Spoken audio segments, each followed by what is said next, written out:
নমস্কার বন্ধুরা, আমি মধুমিতা। তো আজকে আমি ভাত বা রুটি পরোটা খাওয়ার জন্য কোনো তরি তরকারি রান্না করে দেখাবো না। তো আজকে আমি আলু দিয়ে দারুণ মজার একটা স্ন্যাক্স তৈরি করে দেখাবো। তাই স্ন্যাক্সটা আপনারা বাচ্চাদের টিফিনের জন্য বানিয়ে নিতে পারেন, কিংবা সন্ধ্যে চায়ের আটাতেও তৈরি করে নিতে পারেন। খেতে দারুণ লাগে আর বানানো তো খুবই সহজ, সবাই বানাতে পারবেন। এই রেসিপিটার জন্য এখানে আমি মাঝারি সাইজে দুটো আলু নিয়েছি। আলু দুটোকে ছাড়িয়ে নেব।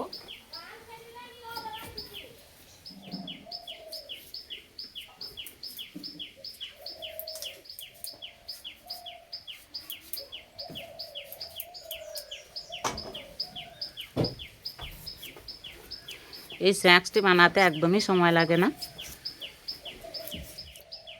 আলু দুটো ছাড়িয়ে নিয়েছে, এবার গ্রেট করে নেব।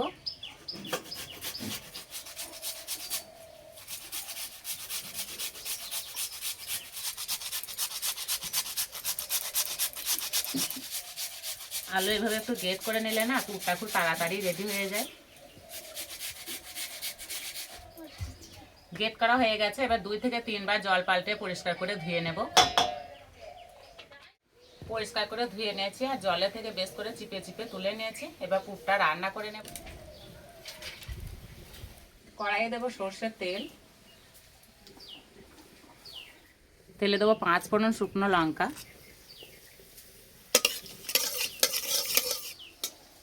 এবার দেবো গ্রেট করা রসুন,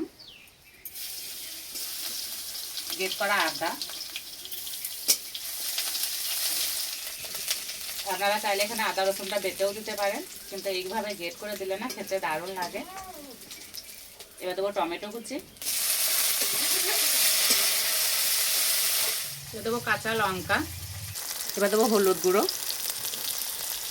এখানে নিয়েছি লঙ্কা গুঁড়া, সবজি মশলা দিয়ে দেবো।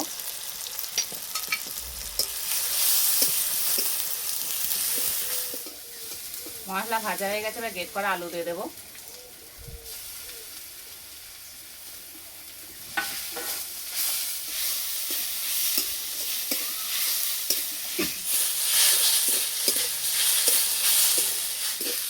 জল দেবো না, এইভাবে হালকা আঁচে রান্না করে নেব। এবার দেবো স্বাদ মতো নুন,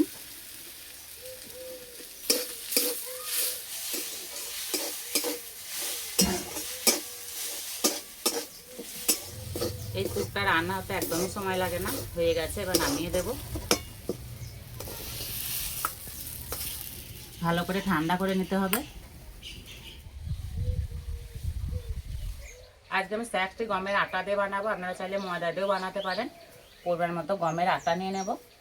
আটার মধ্যে দেবো 1 চামচ সাদা তেল, কালো জিরে, নুন,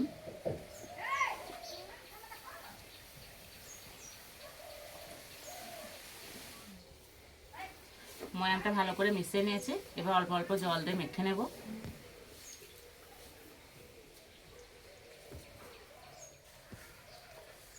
এই ডোটা একটু শক্ত করে মেখে নেব।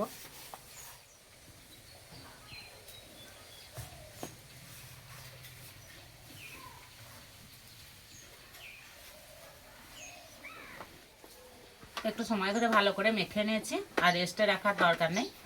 এবার এই ডোটাকে দুটো ভাগে ভাগ করে নেব।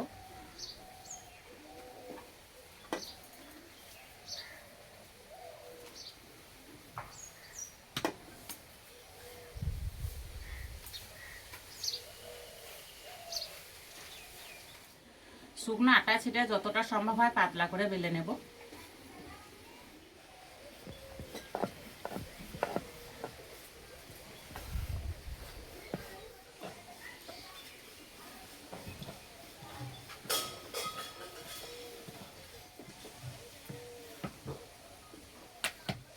একটা বড় রুটির মতো বেলে নিয়েছি। এবার হালকা করে একটু জল দিয়ে দেবো, তাহলে পুরটা খুব সুন্দর গায়ে লেগে থাকবে। এবার এর মধ্যে আলুর পুর দিয়ে দেবো।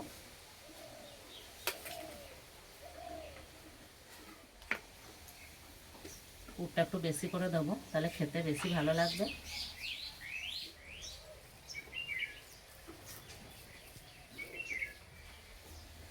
এই পুরে থেকে যা সুন্দর গন্ধ বেরোচ্ছে।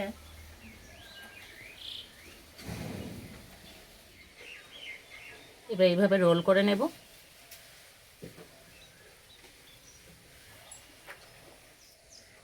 আর এইভাবে একটু টাইট করে করে নিতে হবে।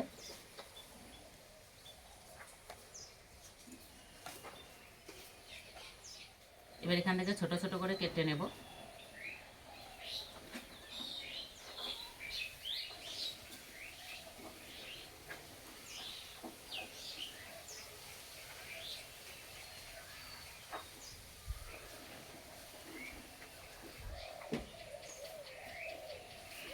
এইভাবে একটু সমান করে নেব, হাতে এইভাবে একটু চ্যাপটা করে নেব।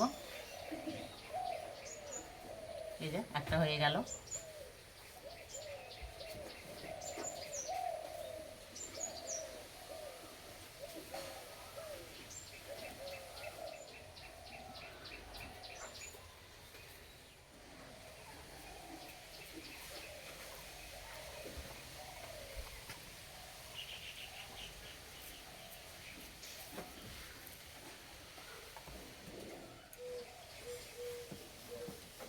বাকিগুলো এইভাবেই তৈরি করে নেব।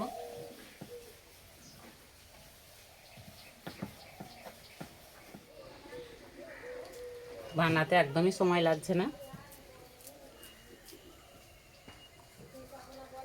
সবগুলো বানিয়ে নিয়েছি, এবার ভেজে নেব। তার জন্য তেল হালকা কুসুম গরম করে নিয়েছি, এবার তেলের মধ্যে দিয়ে দেব।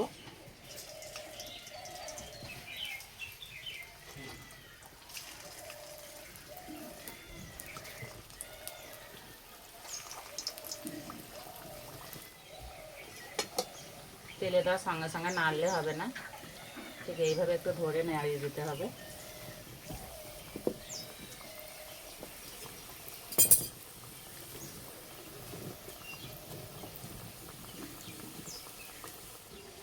এক পিঠ ভাজা হয়ে গেছে, এবার উল্টে দেব।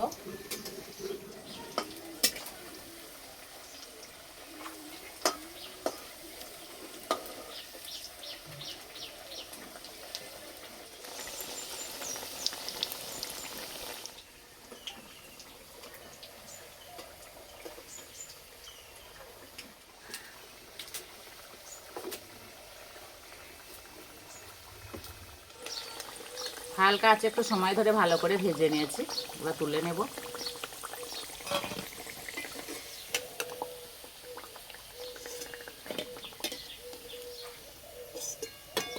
দেখতে কত সুন্দর লাগছে।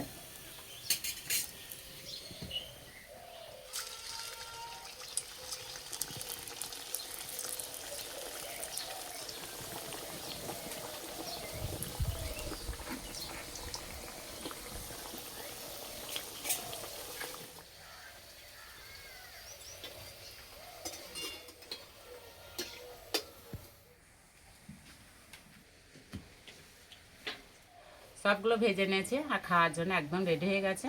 আর আমার সঙ্গে আছে সঞ্চিতা। নাও, খাওয়া শুরু করে দাও। আর সস দিয়ে খেতে দারুণ লাগে।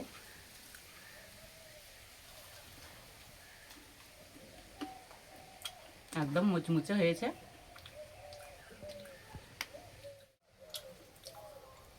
সত্যি বন্ধুরা, খেতে দারুণ লাগছে, না বানিয়ে খেলে বুঝতেই পারবেন না।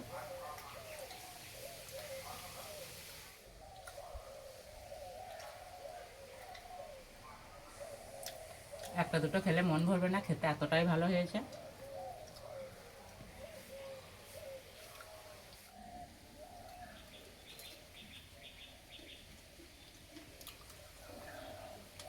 সন্ধ্যে চায়ে আড্ডায় যদি এরকম একটা স্ন্যাক থাকে না, তাহলে পুরো জমে যাবে।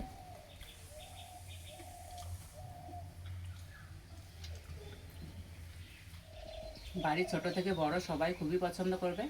তো এইভাবে তৈরি করে খেয়ে আমাকে কমেন্টে জানাবেন কেমন লেগেছে। তো আজকে রেসিপিটা ভালো লাগলে বন্ধুদের সঙ্গে শেয়ার করবেন, চ্যানেলটি সাবস্ক্রাইব করবেন। তো আজকে এই পর্যন্ত, আবার অন্য কোনো রেসিপিতে দেখা হবে। সবাই সুস্থ থাকবেন, ভালো থাকবেন, সাবধানে থাকবেন।